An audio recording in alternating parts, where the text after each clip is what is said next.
Moving on to our first event, which is the very well-awaited panel discussion. It's going to be very interesting. In the field of science, technology, engineering, and math, which is collectively and popularly known as STEM, is one of those fields where women find it difficult to make a mark.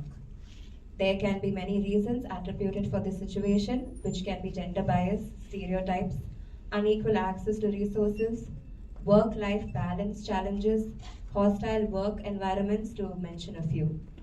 Women face unique challenges when pursuing STEM careers.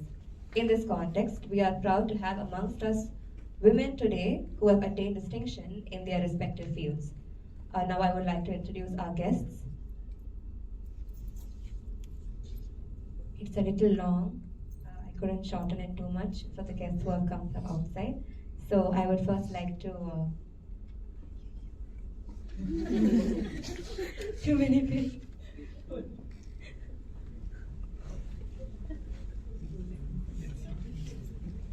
Yeah, I would like to introduce Dr. Manorama Sunkara ma'am. Can you please come on stage?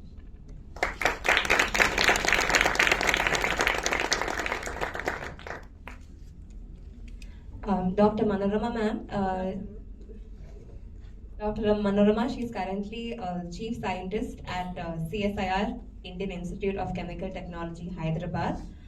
Dr. Sunkara has acquired her PhD from Pune University in the year 1990, during which she was also awarded the Commonwealth Fellowship from UWCC Wales, UK.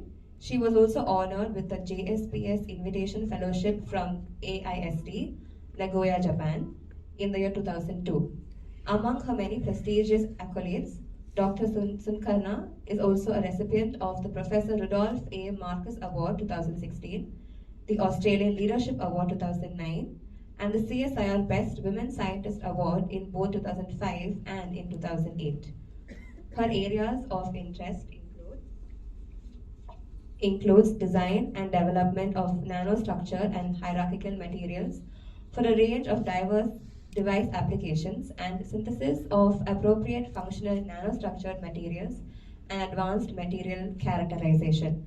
We're honored to host you, ma'am, and we look forward to interacting with you. Lined up next, I would like to introduce to you Dr. Sanhita Roy, ma'am.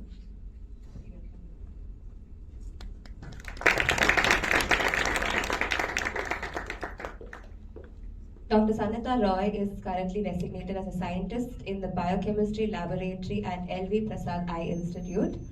Dr. Roy has received her PhD from CSIR, Indian Institute of Chemical Biology, and went on to complete her postdoctoral fellowship from Case Western Reserve University, Ohio, US. She has presented her literature in several national and international meetings and conferences. Her work outside the laboratory involves being the academic editor in the editorial board of international journals, serving also as a reviewer of several peer-reviewed journals, and serving on the Institutional Committee for Stem Cell Research. Being a member of the prestigious Indian National Youth Academy of Science, Dr. Roy has received funding through several research grants from national and international agencies. She specializes in immune response, ocular immunology, and understanding the host pathogen interactions, and innate immunology in microbial keratosis. Her other research interests also include deciphering the pathogenesis of corneal endothelial dystrophy. We welcome you, Dr. Sanhita Roy, to our panel discussion and are eagerly looking forward to hearing from you. Thank you. Next, I would like to introduce Dr. Madhuri Subbiah.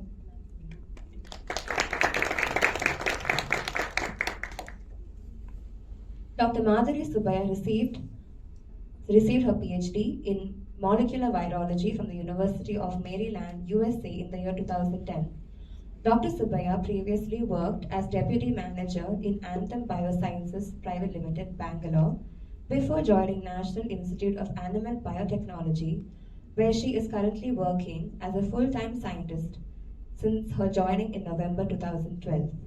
During her work in the industry, Dr. Subbiah along with her team, helped develop high-throughput mammalian cell-based platforms for screening potential drugs and toxins.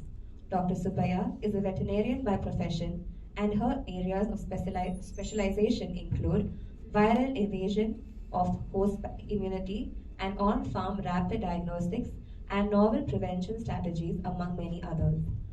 Her major focus at NIAB is to apply this knowledge and her expertise for the benefit of our country's livestock, farming, and poultry industry.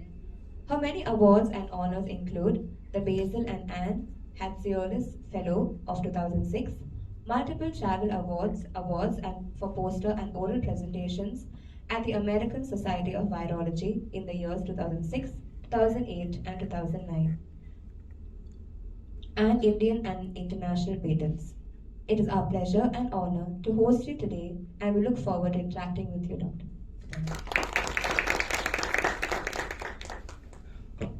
Now we welcome Dr. Ajay Tumaney, who is an associate professor in the Department of Biochemistry at University of Hyderabad, and his area of research is lipid metabolism. We welcome Dr. Anil Kumar, who is an assistant professor in the Department of Biochemistry at University of Hyderabad, and his area of specialty surrounds diabetic nephropathy and podocytes. We welcome Dr. Pallabi Mitra, who is a DST-Inspire faculty in the Department of Animal Biology at University of Hyderabad, and whose research is oriented towards parasite biology.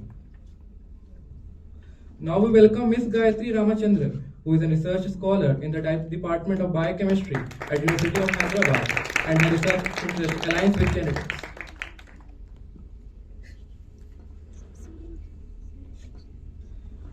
So these are the members for the panel discussion, and we are looking forward to having a highly riveting, super engaging, and interactive session. Now I would like to request Dr. Pallabi Mitra, who is our moderator for the session, to take over.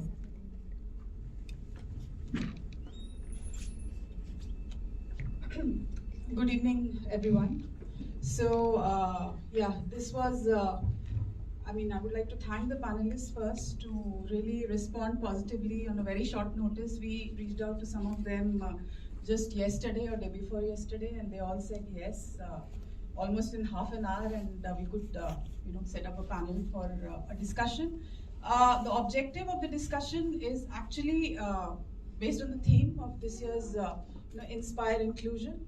And I have a set of questionnaire in my hand, which actually has come from the students, girl students primarily, but there are inputs from male students as well.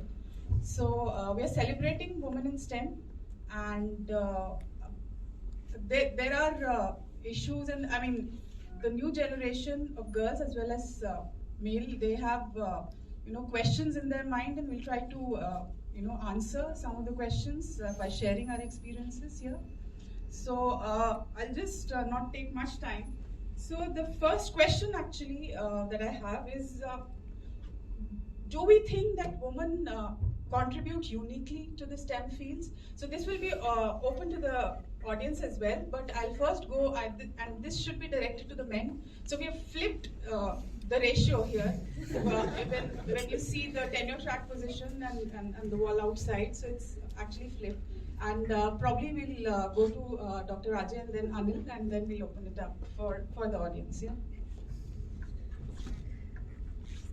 So the topic of discussion is, do women contribute uniquely, if at all?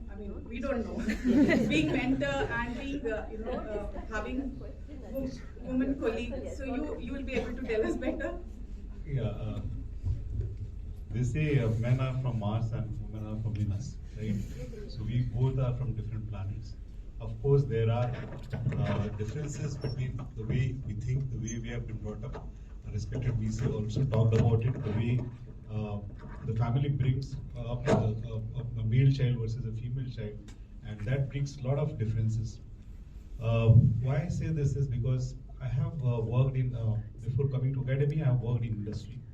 And in industry also I had worked with male bosses as well as female bosses. And they are all related to science. And I can see the way, the difference in which the male bosses handle the assignments and their subordinates, and the female bosses handle their assignment and subordinates, which is very different in a way. You can see that the way things are handled in terms of giving assignments or having what we call as EQ. So there are difference in EQs between a male and female boss. Otherwise, in terms of whatever the training what we get is equal for all of us, because we have been studying in co-ed and we get everything trained.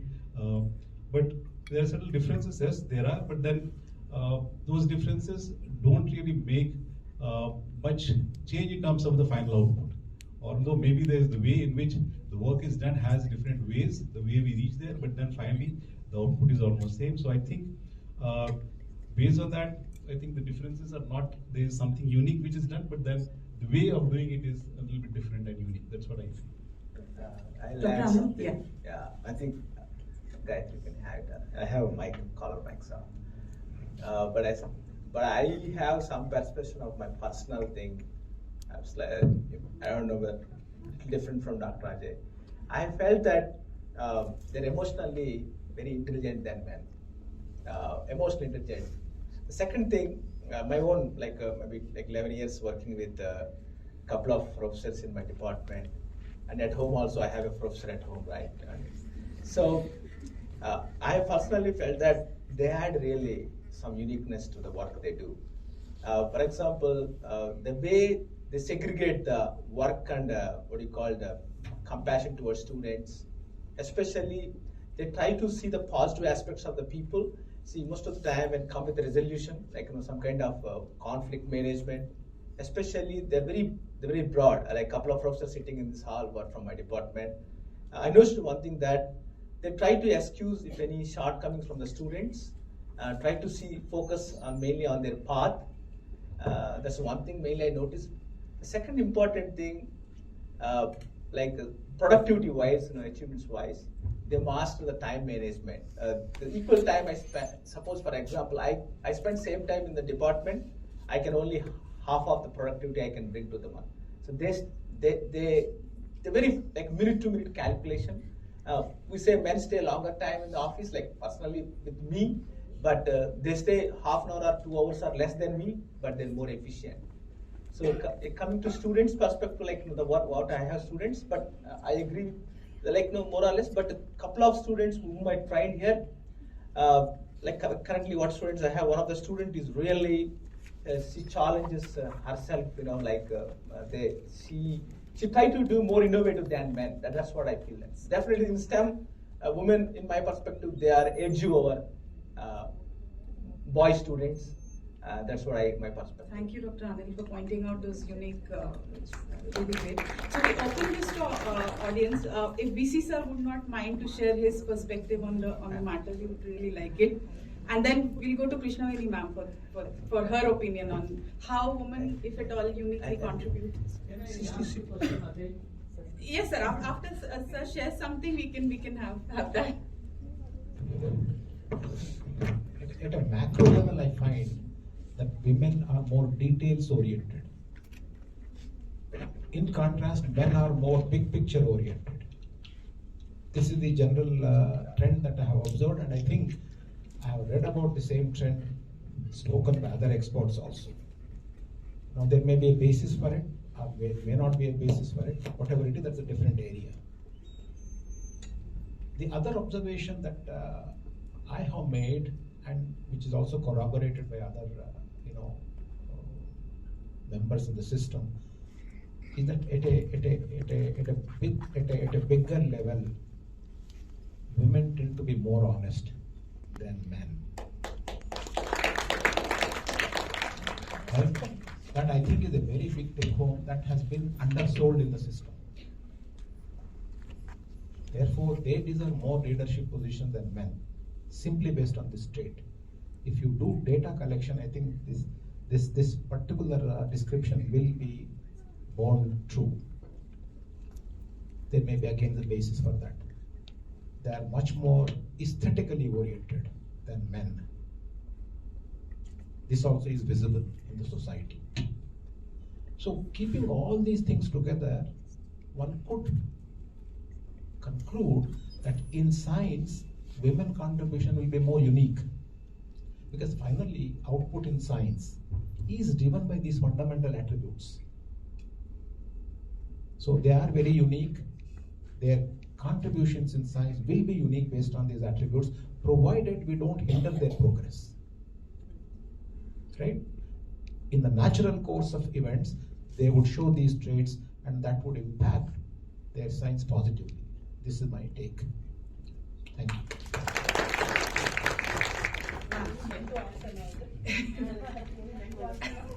No, it's going to Krishnaveni ma'am now. We Okay, want women's perspective as well, but we are being inclusive here, inspiring inclusive. Yeah. Okay, thanks for asking me. And I think the answer is both yes and no. I think every person is unique in STEM, right? Everybody gets unique ideas. If you send your paper, your manuscript, you think you have done all the right experiments, and all the 3 reviewers will give you, independent experiments to do, which you have to go and do again. So everybody has thought uniquely here, right? So I guess uniqueness comes to everyone. But I think there are certain qualities that make, certain differences that especially, I'm not sure how much you think about your scientific problem, but certainly in committees and many other issues related to things that finally make up the society as it is, and in STEM as well. I think perspectives matter, and women bring a new perspective, a different perspective, and that needs to be heard. And in any case, diversity is very important. That only will improve creativity. So that way, having more women, like our Vice Chancellor was saying, that will bring so many more ideas. So there will be, some of them will be more unique than others, but I guess they bring both uniqueness and also it's not necessary to be unique, right? You need to do things that are really required and people should do. I guess the important thing is they might bring a different management skills, many other things which innately are different. But per se in science, ideas and all of that, I think everybody brings unique ideas. The more diversity we have, the better we will make progress. Thank you, ma'am. Can I say something to say? No. To Manorama, ma'am, please share. Actually, I want to add, Professor Anil said about women are more productive. Even Vice Chancellor also mentioned this. But I think that comes up because in the 24 hours that is given to you, the women have to do a little more than the men. So in general, I think you have to squeeze in more work in the same amount of time. So that's the thing which accounts for your extra 2 hours staying and women still performing better. Apart from that, I mean, this has been my observation. And I'm now superannuated from IICT, so I've spent about 30 years there, and I've seen, especially when people join for their PhD, to the men faculty and the women faculty, the publications wise, or what are the markers for your progress, like your impact factor, your journals. Somehow, of course, the men still are a little, I think, they are a little more higher than us. Maybe I may not be that good at maybe another second reason. But in the long run, by the time you finish the students finish the PhD and they are placed, I have seen that in general, those who have worked with women have actually been better placed than men. I mean, those markers don't actually finally add up to good publications, more all those accolades. I think in the long run, the final lifeline, I think the women supervisors tend to give some extra angle. Like you say, compassion, you give them a little bit of freedom. If they make mistakes, okay, carry on, no problem. We'll give an alternative. And we tend not to, I think, reprimand them so openly. Try to be a Since little you more have the motherly. mic, my next question also goes to you. So have you seen any change in your women colleagues, like say starting from your PhD days or your master days? Have you seen any change coming till this point, being a mentor, being a PI? So would you like to share? Yes. Have you seen Yes. any change? Of course, there is a lot of change. Many girls are coming forward, but I have seen many girls who have already dropped out, and we have tried to push them.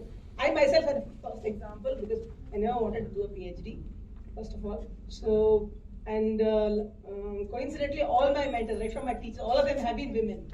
So I've been very lucky, extremely lucky in finding very good mentors.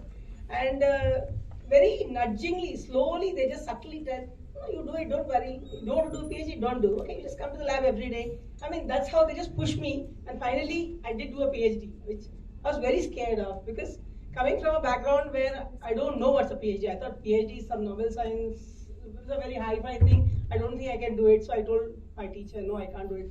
Then what do you plan to do? Obviously, I had no goal, or I have not made any ambition that I want to do this, not such kind of ambitions in my life. And she said, you just come to the lab every day, and very subtly, she induced the idea of trying to do something new. And that's how I did my PhD. And I've been seeing many girl students have come, and at every point, they were ready to break off, like for some reason, get married or have. But I said, okay, get married, take 6 months, go, come back again. I mean, we give that opportunity, and they have performed much better than the other. They've made it up staying at home, been coming back to the lab, little time they spend in the lab. They've done such wonderful work that to this day, that work remains like iconic in the lab. So I've seen them perform much better than, this is nothing against the men, but I'm just comparing that given all the opportunities, and they want to stop doing their PhD, I just push them forward. And they've done really well, exceedingly well. Yes, please. Over a period of time, I'm from a small university. I worked there a couple of 2.5 years. Then I moved here. So what I noticed was, the people from the little sophisticated universities is fine. They're influenced by women faculty, and they're taking more of the STEM courses and PhD like that. But a little bit of universities as education places where they have there is no much motivation like our faculty here. They're dropping down. That means though they have extended wings to fly, but they are not expanding their wings. They're stretched. They're No, you have to. Yeah. So in circumstances, women cannot think that it's a men's field. Any field that STEM or across field, they themselves are choosing a little bit of comforts. It's okay, fine. I'll conform to this routine job or something like this. Though they have a lot of talent and they're extremely good, but they want to seek little comfort. They don't want to take a challenge, or based upon their family background, or some kind of narrative established by previous generation. So I request for them across. So they have to expand their wings to expand. So there is no bird that can fly with half wings closed and half wings. They have to. That's how eagle go that extent. It can even fly over the clouds by expanding its wings the maximum possible. That's what I have requested to. Especially yeah, students. I wanted to ask you, anything you saw the change from IIC days to now, CFTRI and now at university? Yeah. So the thing is, I want to add something to ma'am, what she said, and to him also. I have a very small academic career, which is, in that I have almost mentored maybe around 15-20 people. And like what VC sir also said, that now you have till PhD, you have the proportion of women to men is very different, right? But I have seen that over time with bachelor's, my own bachelor's studies, master's studies, and all that. When I was getting into biology, my friends and family said biology is for girls. What are you going to do there, right? And most of the time I saw that more girls were there in those days also and now also. And so a couple of things which I saw. Let's say example of two of my own students. One was she had only SRF fellowship, and she had only 3 years to finish a PhD. She, in that 3 years, she got married, she got a kid, and she got a fantastic PhD output, right? She is the best PhD student I got so far. Best papers she got, and now also she's doing so great. And she attributes that to her husband and her in-laws, right? I mean, there are people who are supporting her. That's why she could do all this, and she's doing great right now. Now, another example. Now, this girl again is from a family which is very conservative, traditional family. She is a fantastic researcher, a brilliant writer. I mean, if she writes something, an article, I don't have to edit. And a great speaker. Now, after her PhD, she got married, and now she is just growing up her twin kids, and she is not allowed by her in-laws to work. Okay, such a potential, such a whatever the nation has, spent on her. We all have put all our effort to make a good scientist, but now she cannot be really doing any work. And I keep talking to her every 3 to 4 months and say, what are you trying to do? Why don't you just come out? Let me talk to your parents. And the parents, like I said, and what we also seen, most of the, especially the girl students, I know their parents. I mean, whenever they come to visit them, they'll come to the lab, they'll meet me and all that. And you'll agree with me, all the students here, female students, they'll talk how is the PhD going on and on. And sir, iski PhD kab khatam hogi? She's getting old, shadi karna hai, aap kab PhD doge isko? So that is something which is there in the set. So I mean, I know it is very easy for us to say that we should give them all kinds of support and all that, but ultimately the bigger mindset has to change. Everybody has to, as a society, we have to understand that. I mean, like VC sir said that maybe in India we are lagging behind, but then our ancient wisdom was really great. Manusmriti, they say that yatra pujate, tatra pujate devata. So which means that wherever you honor, wherever you respect, wherever you revere female, that's where everything is there, the divinity is there. So I think all that has to come back again so that we support, and then that's how I think with time it will change, and I think it will become better over time. We'll actually come back to parental attitudes, but before that I'll go to Madhuri. I know that your PhD is from outside, so just give us a perspective of how things are there. VC sir already pointed out things are not very different, but what are your views? And I have the same views from Sanhita as well, because I know you've been outside. Starting Women's Day, everybody, and thanks for this opportunity. And so I did PhD abroad at University of Maryland, and I was the first one from my family to go there. So as VC sir said, perceptions drive the reality. I think I had no perceptions, and my father was very, very supportive. And I would say the ignorance was a bliss. So what I saw was, people from there coming over to my college, and I studied in Madras Veterinary College. I did my undergraduation there, and during my that 5 years period, there are a lot of people who came from abroad, gave lectures, so I was really impressed. And I was more oriented towards research rather than practicing veterinary science. So I thought, okay, this is the field. I told my father, he said, I give you all my support, write the exams, and I just found what is a way to go there, but I had no other perceptions, and hence I didn't have. Others are excelling or whatever, we should support each other. We should have confidence in us. Then automatically, one day or the other, we will get the support by any means.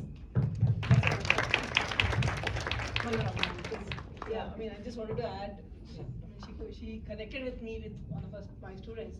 Okay, but the thing is, suppose you want to go to the lab on a Saturday and things like that. You can make your way there. You don't have to go early in the morning. You can just finish off, make the lunch, give the food to the children and put them to sleep, and you have the whole afternoon. So you can make these kind of small adjustments. They will keep asking you, what do you want to do, go into a lab, why do you want to go on a Saturday? Give them some answer and go, but after some time they will also understand. So it's just that we have to make them ready, or prepare them for these. Sometimes you can tell them lies also. Like my children have made a joke on me, like I said, just come in 10 minutes. So after that, now they say 10 multiplied by how much? So they have given up now. Some days they believe me, and then afterwards now it has become a joke. But then it's good when they give up on us, right? So you are free and you made a path and you've proven yourself. So the job is done. Great. So my next question, you want to say something? Thanks for taking that one. Actually, I'll tell because I'm in a cliche in my life. See, I was just married and about to finish my PhD. My wife was getting a better salary than me. Unfortunately, what was happened was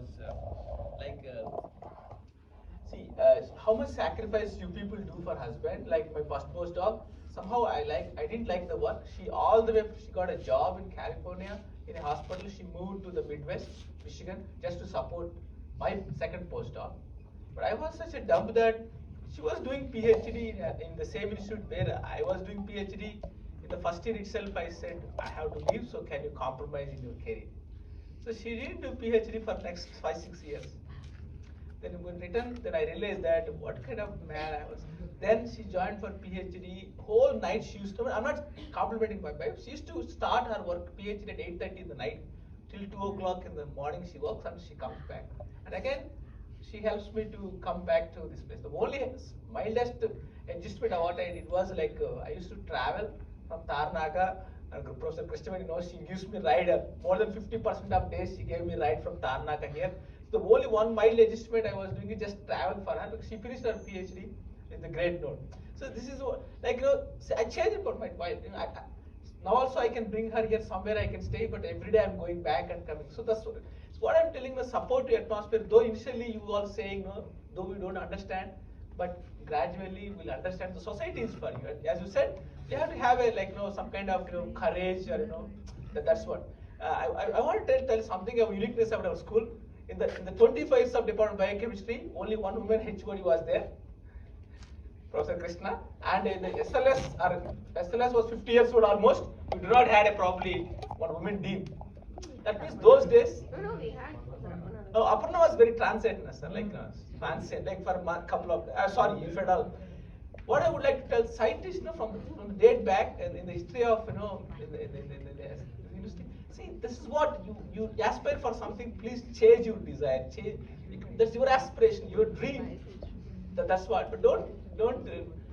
My wife unable to do MBBS, and she always tells to my son, "Are try to become doctor so you can serve people." See, this is what many of people are telling their dreams through their children. So why don't you change your dreams? That's what I want to tell to every woman. Your dream, your life, and your aspiration, rather than giving that dream to your children or helping husband. Thank you, Anil, for being so candid and admitting to things. People won't do that usually, so that's great, and doing it on such a platform. So my next question is very interesting. Actually, it has come from the students. So there's a huge hue and cry about pay parity in Hollywood and Bollywood. Say Kareena Kapoor gets less paid than a Hrithik Roshan.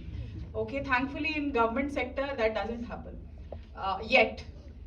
Doesn't happen yet. So I would go to two people here. I know Madhuri has worked, and Ajay sir has also worked in a company. So how is the pay parity system? Is it just talent based, or is there a I think in the biotechnology field, probably there is no disparity, is what I feel. All right.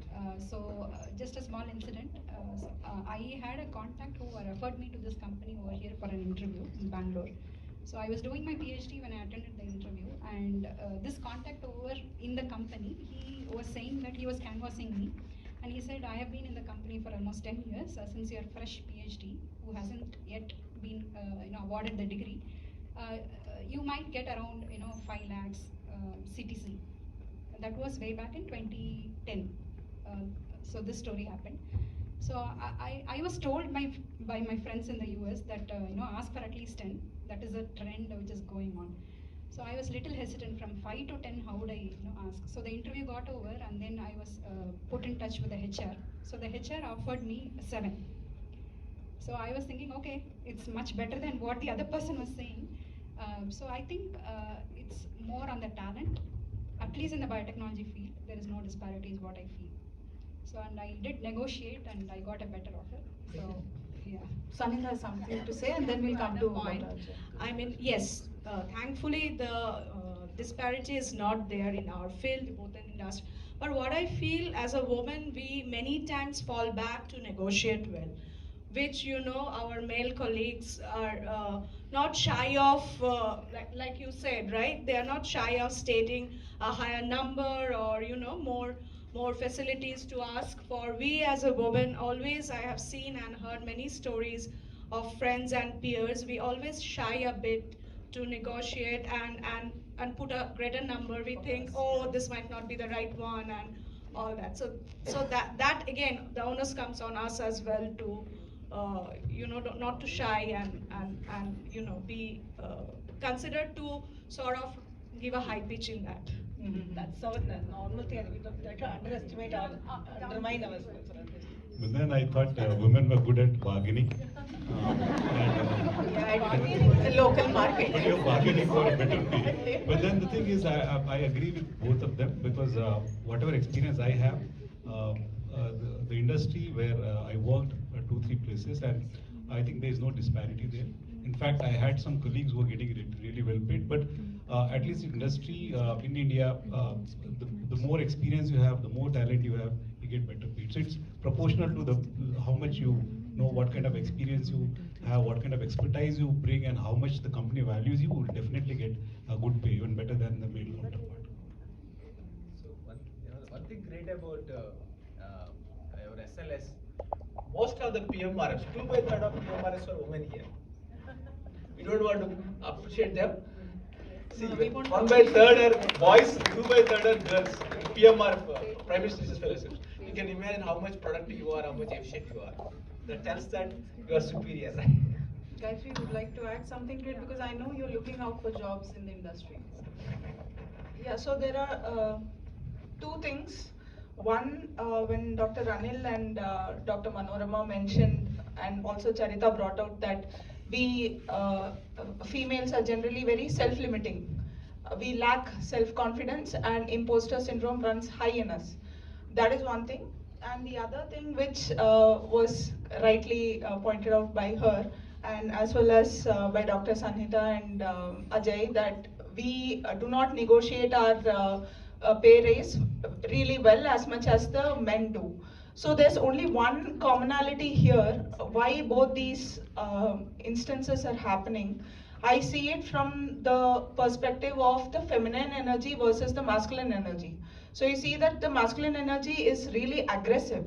So they kind of tend to not be self-limiting. They just put themselves out there, and they want to show the best of themselves to the HR or to their manager or to the boss. Whereas women being highly impostered, and we are also brought up like that, the culture and society brings up women to feel kind of inhibited. And we are supposed to be shy, we are supposed to be embarrassed, we are not supposed to speak out loud. So these kind of impositions are put on an already existing feminine energy which is low. So I think we should tap into our male energy when we want to be more outspoken, when we want to project ourselves and sell ourselves to get a better pay. So this is very important. This confidence can be built only if you tap into your male energy. Stop, like Professor Bijay Rao rightly pointed out, that we should stop looking at the narratives, rather think that everybody is female here, because feminine energy is there in everybody, irrespective of whether irrespective of whatever gender it is. So we should be tapping into the male and feminine energy, keep going back and forth between these two energies as per the circumstance and situation in which you are. That's what I'd like to add. Correct. So taking a cue from Anil's response, so Anil pointed out that he dealt with a female leader, I think, yeah, he mentioned the HOD. So have you ever faced, like, what are your views? And I'll go to both Sharmishta ma'am and Krishnaveni ma'am for a response there. Have you felt difficult while handling, say, men when you're leading a committee, or any experience that you would like to share in that respect?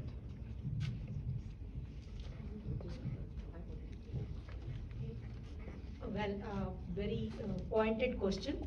So I do not have any specific experience of having difficulty in handling men versus women in any committee or so. So, Anil, did I handle you well? So, if Anil agrees, that speaks. No, I cannot think. I think overall, so it depends upon the nature of job that you are assigned to, and then if you have colleagues with you, there can be differences, and if there is a woman, sometime you can connect with the woman better. Is something which I have felt, where I could express certain concerns we shared certain commonalities in the way we can orient the process. Outcome may be the same, but way we can orient the process, as Ajay was telling. So there you do get support, and possibly it becomes easier to collectively convince a larger group to follow the path which will be maybe more conducive, more friendly to, and more, if I can use the word that Gayatri used, less aggressive as we are, and become more friendly. So sometimes the processes do get affected when we have our women colleague with whom we share. But there are also several men colleagues who share the same. So my experience have been fairly neutral in this term. So this is what I have to tell about what you specifically asked. Yeah, you both are extremely approachable. Thank you. Yeah, so as far as, you become an HOD in the same department that you are. So you know your colleagues forever. So those things don't really matter because everybody knows you for quite some time. So I don't, but in some committees, I feel like when you're not when you are the chairperson, right, you need to assert. The others tend to take over, and I have noticed this happens more often when women are chairperson. Everybody thinks like they can speak a bit more. So you need to assert who you are. I mean, that's a natural thing, and this happens everywhere. But I think Padma Shri will agree with me here is when I just want to say typecasting. They used to do a lot of typecasting here, like when I just became an assistant professor and I came here, any conference they organize, we would be the people who are taking care of the reception and announcements and all of them, and the male colleagues would be like looking after the scientific sessions and all of. So once, twice, so the third time I had to assert. I said like I won't be part of this committee if I have to do any of this. You let me know you want me to do. So I had to change, and there was this typecasting goes on a lot, and I think that's natural because of the society and everything, and these are things where women should stand up and say, like, in case they're interested, right? So that also matters. So learn to speak up if you have an opinion, and don't wait to be asked. So in committees, so that matters. Right. So I'll go to Madhuri. You can actually refuse to answer the question, but I know that you have experienced both a male director and now a female director. So what are your experiences, and you have the freedom of not answering that question. I think it's neutral. There were pros and cons in both the sides. Correct. Right. That's your answer, or you? I now understand. Okay, great. So I do want to answer the previous question. yeah, please do. Please go ahead. With regards to NIAB, probably I am a little blessed. We have never felt that I was a female colleague among male colleagues. So that never struck my mind. So one thing is because the colleagues are really good, and second thing is we were only, I was the only women scientist over there for first 6 years, and then one more got added up, and then after 4 years, the third scientist has joined. A women scientist has joined. So three of you are there. The next question actually is very interesting, and when we were discussing and brainstorming, we had from our male counterparts also certain views. So there are a lot of women-centric fellowships and awards that have come about in past certain years. So are they necessary, these women-centric awards and fellowship, or we should all compete out in a common general pool? So if our Dean sir and VC sir don't mind, we'll start with them and have their views about these women-centric awards and fellowship in this context, the platform that we are discussing, and then we'll come back to our panelists and get their views. Yeah, we now realize that there are a good number of women-centric fellowships. This is not only in India, but globally this is prevalent. This is one way of incentivizing reducing this asymmetry. This is the origin of that.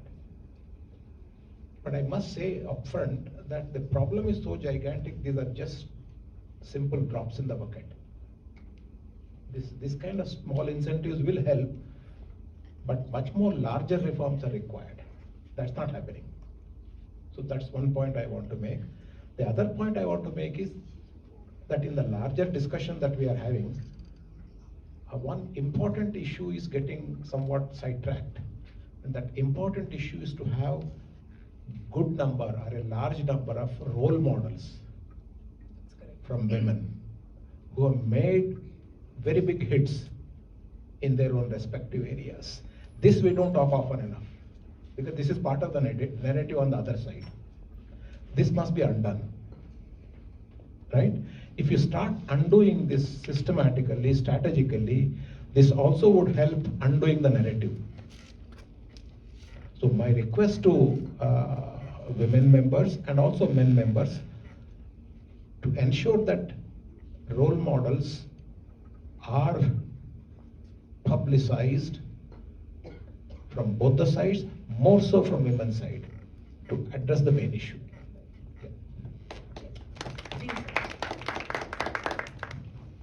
Yeah, my point is these women fellowships are important, but only thing is that that would be reserved for some of the women. They stop their continuation of like after PhD, they are occupied with the families. They may not able to come up. For those people who should reserve it, instead of what is happening initially that used to be there, like re-entry into the scientific varieties. So that kind of thing is very useful for them because they can't immediately compete with regular women and men. So nowadays what's happening is even regular women who are on the fast track, they are also competing with that. So as we're not encouraging those actually the people who discontinued their the path, they really need some sort of a support so that they come back to the mainstream. So that is not happening because that was there initially observed. Many of those family women who came back and then they started working for PDF or whatever it is, it was there. And nowadays even regular women also getting into that. And as well, they are not getting that benefit. So the main purpose with which the re-entry part is given, that is not being done now. So that is going. I don't see many of those family women are coming up and starting the career and then getting into science. So that is not there. So that is very important. This is important for those people who discontinued because of whatever reasons, they have family reasons. They should be encouraged to come back to science. So that is one way of maybe women also should encourage that. So that way what happens is you have more women coming into that. Because if you see a lot of PhD students now they complete PhD. Maybe I don't know how much percentage will come back to science or whatever it career. They will go into some of them family, some commitments and all that. So this kind of fellowships should be useful to them because if other women won't compete, then the higher chances of they getting into that. And then they can be continuing to career. So this is my opinion. Thank you, sir. Sir, please, anything that you feel that I agree with the some of it. See, the grants are targeting to women. That should be in the rural areas and where they don't have much availability. So the grants will all competed by the faculty member. They are very well established. So women targeting. So if you want to bring up the women, so you should target the regions where the woman is not uplifted. I mean, they are not encouraged much. So going into state universities and pair program, something DST started. Why can't you start for women so that they can spend some time in the central universities or some institutes? So you have to target the faculty in the colleges and institutes and giving fellowships and asking them give 3 years or 4 years time to do their work in the institutes. So there should be some kind of collaborations or MOU with the university. Then only you can see the change has to come from the rural areas. Urban population is slowly moving to adjustment. Okay, as a lot of people said, this change has to come from rural. A lot of students are coming from the rural areas. A lot of women students who are not coming from the rural areas because they stop after the MSc or PhD because of the whatever the family pressure. So if you bring the change at the level of rural and semi-urban areas, I think the mindset of the people going to change slowly. And a lot of fellowships you should bring up. And Like PMRF fellowship, why can't you give more fellowship to women candidates? PMRF we are giving 70,000 rupees. For women who qualified CSR, if you pay 50,000, so more women willing to do PhDs and then do higher studies. That's my opinion. Thanks. Thank you. The main reason for taking break in health is important function of having a progeny. The progeny is not for their family, right? It's for entire our human resource. So they're doing so important function for the entire society and human race. We have to give specialized what do you call elevation for them in every step possible. They're not doing for like progeny for not for themselves, right? The whole world. Few of your male colleagues disagree, about this. It's not like that. Think in a bigger picture, as a professor Vijay was saying. Think in a big picture that we have to take care of our human force. Krishna was saying that we need diversity, right? In every aspect. So we need that. It's not only in STEM, like everywhere in India, how many states are there? Only one woman CM. Manorama ma'am, please share your views on these directed specific women awards and fellowships and grants. You think they're necessary or the VC sir already said that it's a small drop. They are absolutely essential, but maybe they have to be directed better ways. And I think still it is for the break-in career is a requirement, I think, for those fellowships. But some more can be added. It would help surely. But how do we attract, like Professor mentioned about rural, the semi-urban, how do we attract them to give special incentives? They have to move to a place where they can utilize that resource. I mean, giving it there would not help. That they have to be. They have to be so it can be a But show an opportunity to people to come along and correct. Sanhita, your views? Yes, definitely. I definitely think that these fellowships are required because it is the only way to bring them up to at a certain level, and then so that to give them a fair ground to compete. Particularly for the girls who take break in their careers, this might help them just to make a step. Not just break. I mean, say a power. If your CRG grant just bypasses and goes to a power. No, evaluation. not now actually. It was in the first year of CRG grant, but after that they are not doing that bypassing. It's only the direct power grants that they are awarding. Yes, I mean that will help. We are thinking when we think of women faculty, it's not like the big cities, right? There are many smaller cities where women are also faculty and trying to get grants to run their lab. So that way it That is it worth investing their 3 years or 2 years of taking this fellowship? After that, what? I mean, are they parallelly increase in job opportunities in the field or not? That is also to be thought about.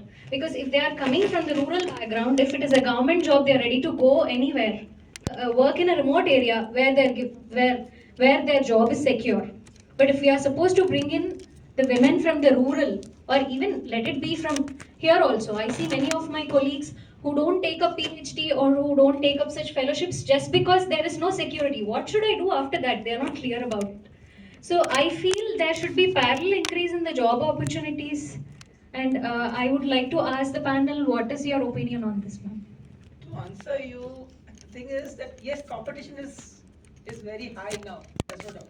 The moment you increase you become a PhD, obviously your chances of getting a job are more anyway. So that it is worth it. Enhance your skills. Enhance your skills, so you are way above the others. So the probability of you getting a job is surely enhanced. So it's worth the 3 years. What you are asking, is it worth spending 3 years? Gayatri also has something to say. It adds little bit like you're adding that job opportunities. Actually, that's in a bigger picture, right? Job opportunities, country-wide policies and all. But see, giving opportunity for inclusion, like having them like re-entry fellowships, which is Sanhita. So what happens with this one? The aspiration of the person, the woman, to pursue PhD or research career, which was halted owing to several limitations in the settings, rural settings, or the family, marriage issue, or sometimes responsibility that taking care of their elderly parents or doing a local business. There she gets advantage. That's the main thing, is to get her back into track so that she can have ability to structure wings of pursuit of her dreams. That's was main thing. I agree that see, in our university also few faculty they re-entry and they got other options, but now they flew like some other countries. We would have retained them, provided more opportunities are there. Like few faculty who are there, women faculty who came back from what you call United States and re-entry, but they couldn't get into the system. So there's limitations within our innate limitation system. But competition. Yeah, but see the positive. That you can't change. Yeah, but positivity we should see. These fellowships are really helping many.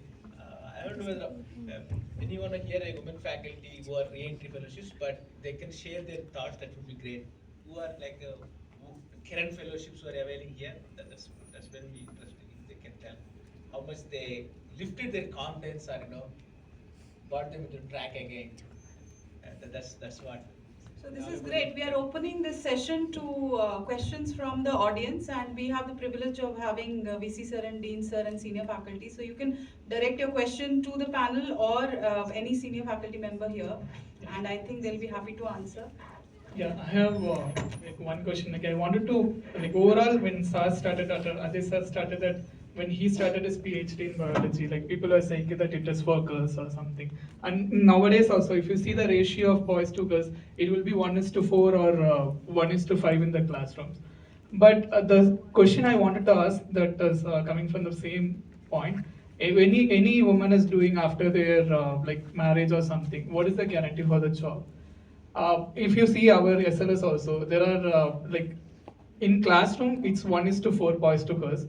And when it comes to job, it's opposite.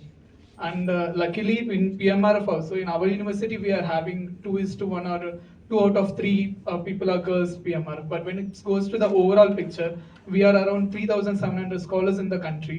But in that, only 600 to 700 people are girls. So it is not that what is the guarantee? Do we need any reservation for women in this field, for the job security, because government has been giving so many reservation for women. So do we need that kind of reservation in this field for the job security? Because if the job security is not there, then any woman, if they are coming back for the re-entry or any fellowship, will it be helpful? So that's why the reservation. Who would take that? Yeah, sure.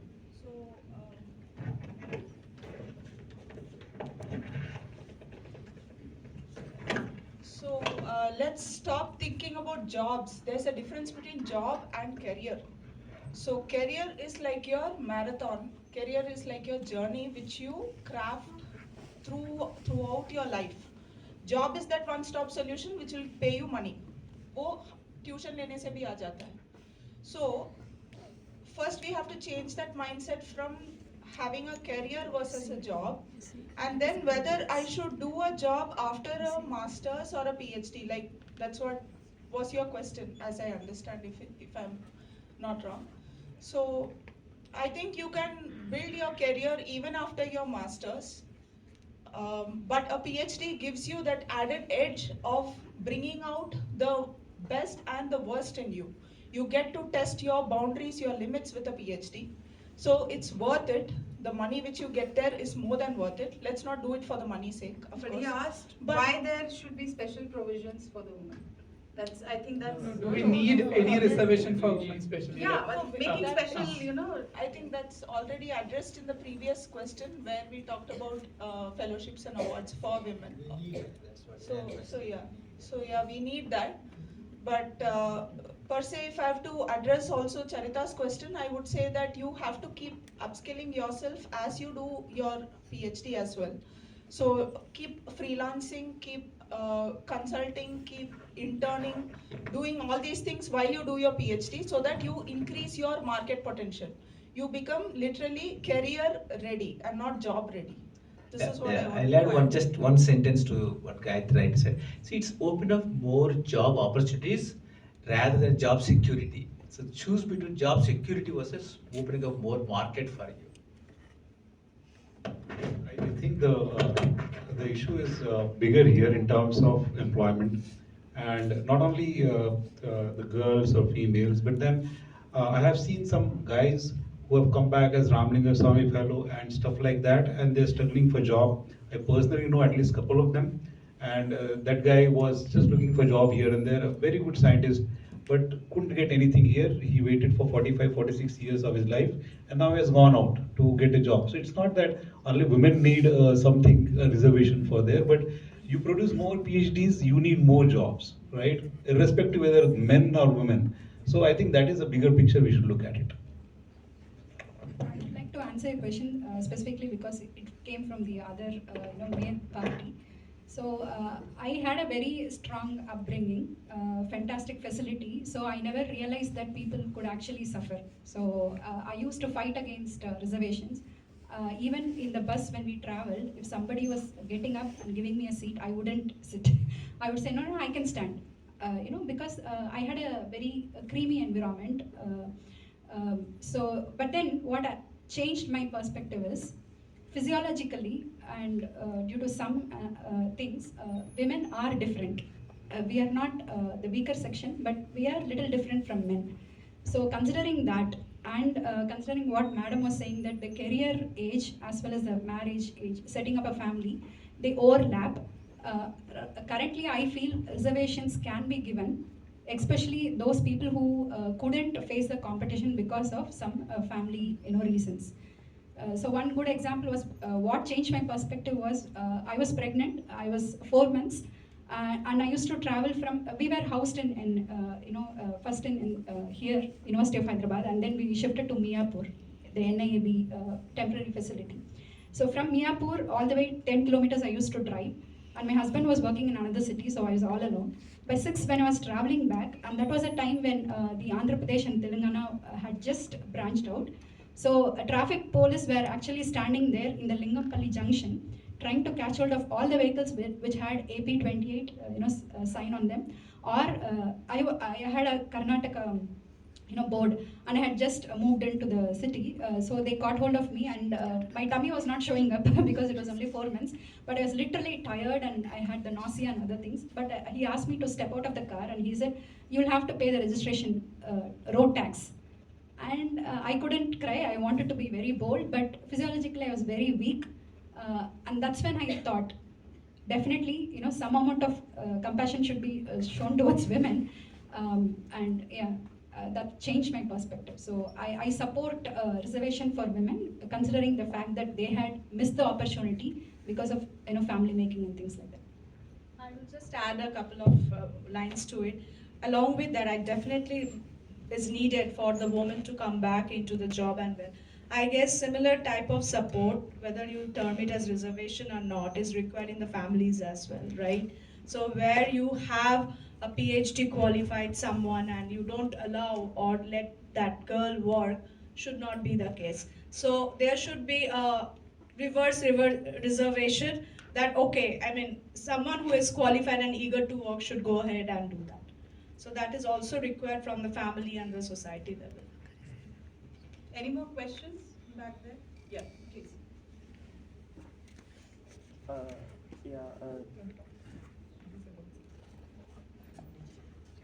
Below the line.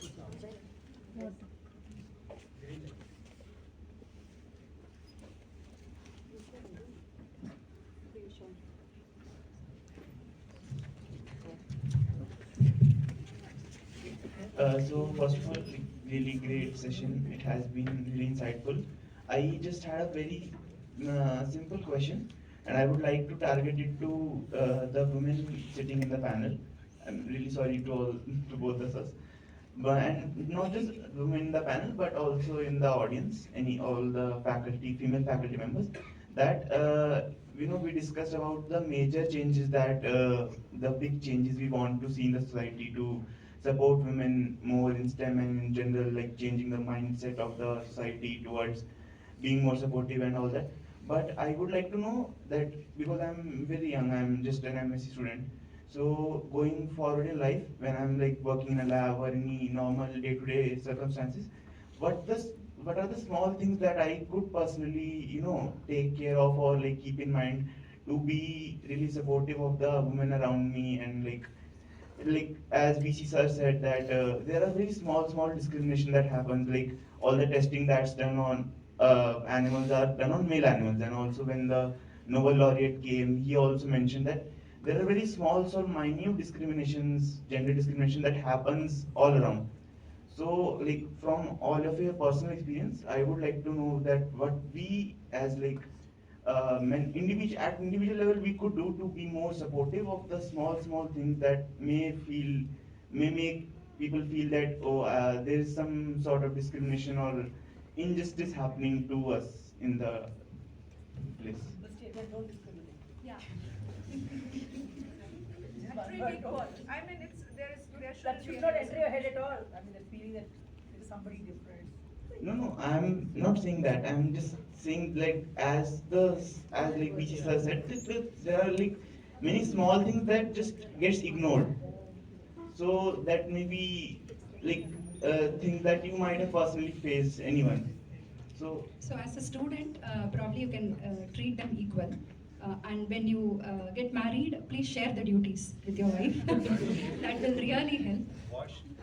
Learn to cook and also take care of the babies. No, share house responsibility. Take responsibility, that's all, every aspect.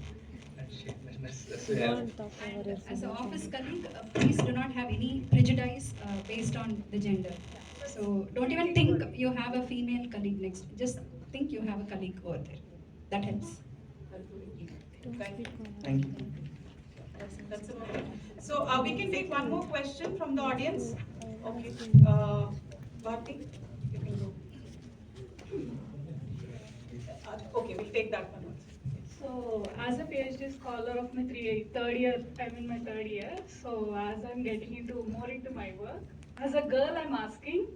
So, when I'm doing my work, like we will become physically weak, like while we are doing the work, and when we see the men, they will be very active all the time. So, at that time, like it's a question to all the men and women here, like how we need to, like if we feel sometimes like they're going more ahead of us and we are physically weak like sometimes, and we'll see them active all the time, and how we need to take this to, like, should not compete with them, as should not take it personally. So I want to ask this question, like how you people to in your career and came till here. So this is my first. Just a second. Come eat and go back to the lab and spend 4 hours there and then come back at 11:30, and I am supposed to take care of the daughter and still do well in science, huh? And we cannot compromise that. So yeah, we'll take ma'am's response. Yeah, so I think eat more protein, take care of yourself, build up your strength. That's it. Because many boys are also weak. I mean, we should not have this in our mind that all boys sitting here are very sturdy, very, I mean, so take care of yourself, build up your strength, eat properly. Yeah, I always find this in my lab, it's heavily gender biased, right? Lot of girls.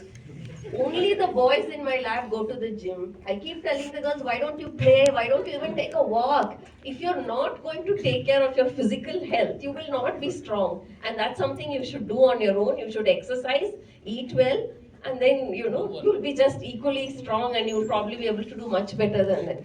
You're more efficient anyway. Yeah, the last question from the back. Yeah, there.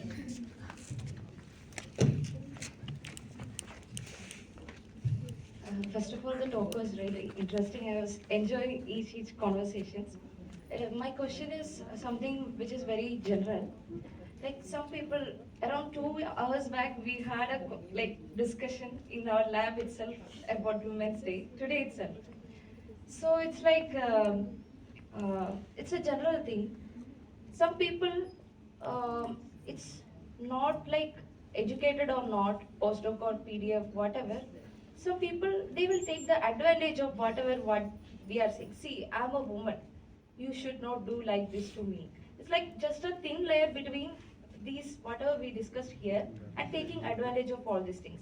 And one more thing, some people will glorify all these things. See, women are like this, that, it's like very thin layer I observed between those things. So, what's the comment on that? I want to know. Directed to some particular panelists? I want to know from VC sir and Gayatri ma'am as well. Thank you. Okay. It's like, I was really interested to get to know the things, what VC sir said. Taking advantage of the situation. Yes. That's great, actually. Thank you.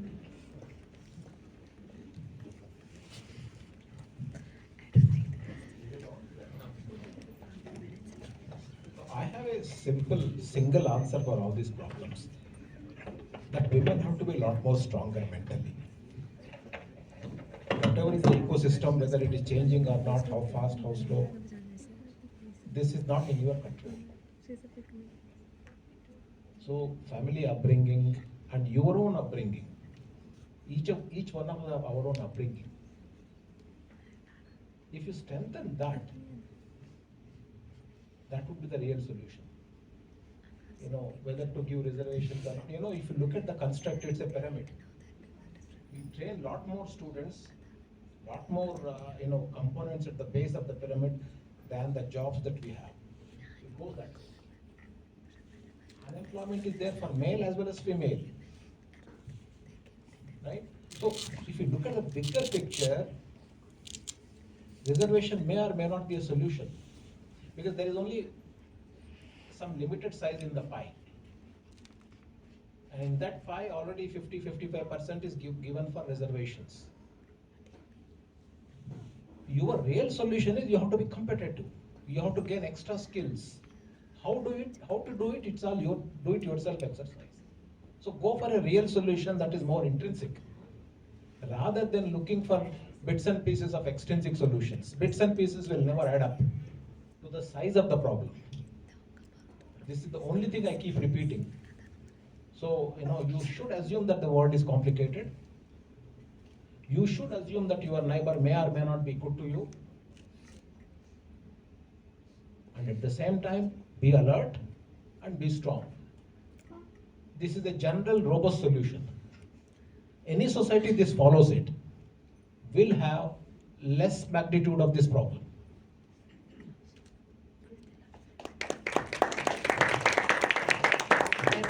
So the solution is in your own mind, in your own mental strength. Okay, so if I understand your question right, was it bordering on feminism? Yeah. All right. So I think you stressed upon the fact that pseudo-feminism is taking shape very badly, and I agree because in my perspective, gender equality is good. I mean, the balance has been always up on the male side. Patriarchy has reigned. There are certain states in our country as well where matriarchy reigns, but we shouldn't let either reign. And now we are kind of barging in and saying that women are capable of all these things. We are capable of what the men can do. We can do more than that. All that said and done, I would come back to the concept of the masculine and feminine energy once again, reinstating that we all have the same energy despite whatever gender we belong to. And we only need to tap into that based on the circumstance and situation. Have the self-confidence that you can express both energies equally, and we need not kind of, put our foot down that I am a woman, so I need extra support or whatever, but ask for help. Women generally don't ask for help. That's kind of very inculcated practice in us that you should be self-sufficient. But I think at a point of time we should start asking for help. We should kind of reach out to anyone and everyone and say that, see, it's not possible for me. Like Bharti said, I'm physically feeling weak. It's fine if you're feeling weak. Acknowledge it. Take a break. You get a time to take a break, right? Maternity leave is now being allowed by most companies, by most multinational companies. So take a break, do what you want to do, have some self-love, have some self-care. You have an edge over your masculine energy at that time. Give it what it's required, and don't be pseudo-feministic. Just maintain a balance between the two. Finally, that balance is going to be maintained. And this is what is my perspective. Thank you. Yes. So the thing is, I think our friend who was here, who wanted to know, what things we should do he only wanted the women panelists and everybody to answer. But I just want to, just all the guys here, I just want to make sure that they understand this. That you said what you should be not doing or what you should be doing to make sure that you're not discriminating and all that. So I think first and foremost thing is respect. Respect them as your own. Respect them as a fellow human being, right? Because what happens at this age and all that, where you're students, you might not come across, but then when you grow up and when you grow in profession and all that, and when you see a lady excelling or going up, then you have different kind of ideas in mind. You know, your male ego kicks in, and then you think 10 different things. 10 different guys will tell you 10 different things about how that person has grown up in stature, how that person was successful, what are the reasons, and those might not be the way you want to listen to that. So stop listening to that, right? Treat them as a fellow human being, give them all the respect they deserve, and ultimately we are all made up of same carbon, hydrogen, nitrogen, everything is same. Glycolysis is same for them and us. So there is not much difference, right? Only difference is for whatever reproduction we have, and that should take care of its own. But as apart from that, I think they are same as us, and we should not really think they are different, and all of us deserve to be together and to be successful together. And that kind of thinking if you have, I think everything should be fine. I have enjoyed it thoroughly, and we are so thankful. Our VC sir and Dean sir has spared their precious time, all the senior faculties you can see here. Just before we close, we would like the panelists as well as our senior faculties to give just a sentence of advice to the aspiring woman scientist or women who want to move ahead. I think we've heard a lot of things, and we are going to take home all those messages. But just as a parting gift, just give one sentence of advice or something that you have followed for female faculties here, and we'll close it. And I'm sure everybody has thoroughly enjoyed it, and I'm so thankful to all the senior faculties who have been through the session, sitting here and listening to us, responding to us, and I think it's been a great discussion session. So Manorama ma'am, please. I think follow your passion. That's the bottom line, and listen to your heart. Yeah, I would say keep the focus, work hard, enjoy science, enjoy being in this path, and do whatever it takes to achieve your dream. Take very good care of your health, because health is wealth. Good advice. And with good health, you can achieve whatever you want. So they say that behind every successful man there is a woman. I would like to see it change as behind every successful woman there is a man. And maybe the whatever inclusion we are talking about, behind every successful woman there is a woman herself. So please follow that. You're master of your fate and you're captain of your soul. So push from within is better. So, like just as a very senior said, if you break from outside, no life. If egg has push from within, is life. So you have to work for you. Nobody dream for you. Nobody make it happen for you. It's your life. Follow these 3 C's. Comes from personal experience: confidence, clarity, and courage. Just have these 3 as your mantra. Please something, and then Dean sir. Just 3 words: do not give up. Yeah.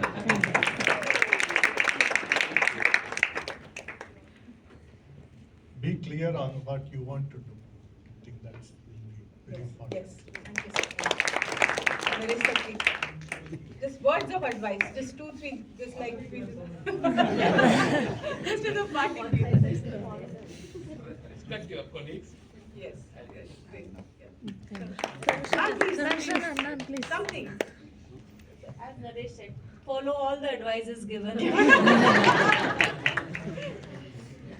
This is for both all young people. Assess for yourself what you want to do and work for that. Compete only with yourself. Don't worry about anybody else. If you believe in something, just do that. It's for all of you, whether male or female.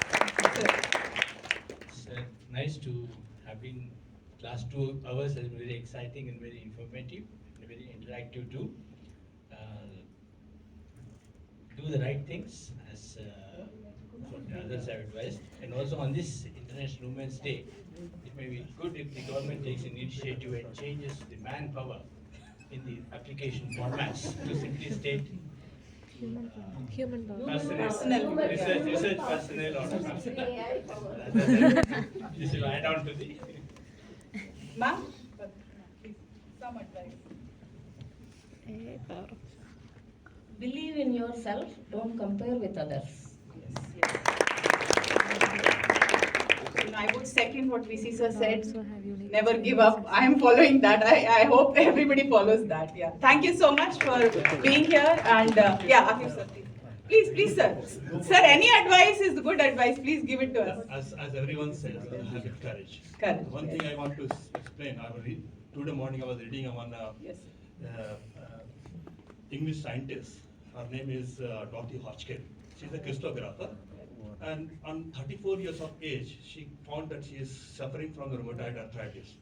And she was, in 1964, she got Nobel Prize. Think about what she was facing. And I was reading that she had a problem to switch on the light. That she discovered some panel. Sitting on her chair, she switched on the light so that she can work in the lab. And think about the passion and the courage without taking any help. And she got a Nobel Prize in 1964, solving the structure pyramid B12. Great message. We have tea and snacks outside. We are all. Oh, okay. We have a session that Andrea would take over, and thank you all the panelists for agreeing to come and participating wholeheartedly. Thank you so much.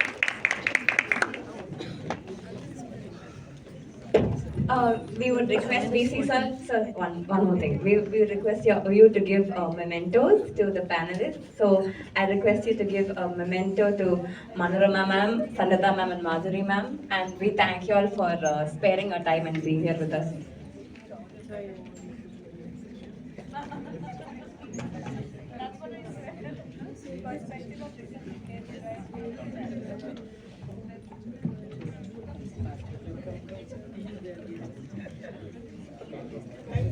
Now I would like to request our Dean sir to present mementos to Dr. Ajay Tumaney, Dr. Anil Kumar, Dr. Pallabi Mitra and Ms. Gayatri Ramachandran.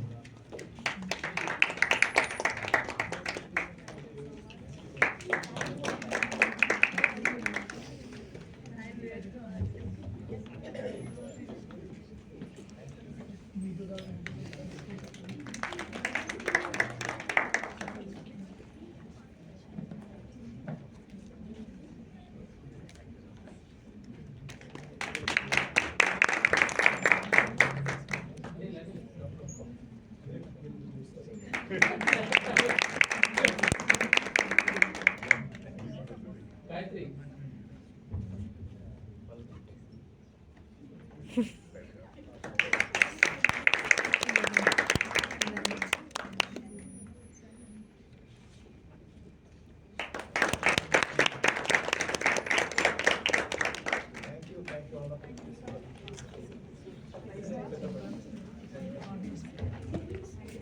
We will take a 30 minutes of tea break. Refreshments are outside the seminar hall.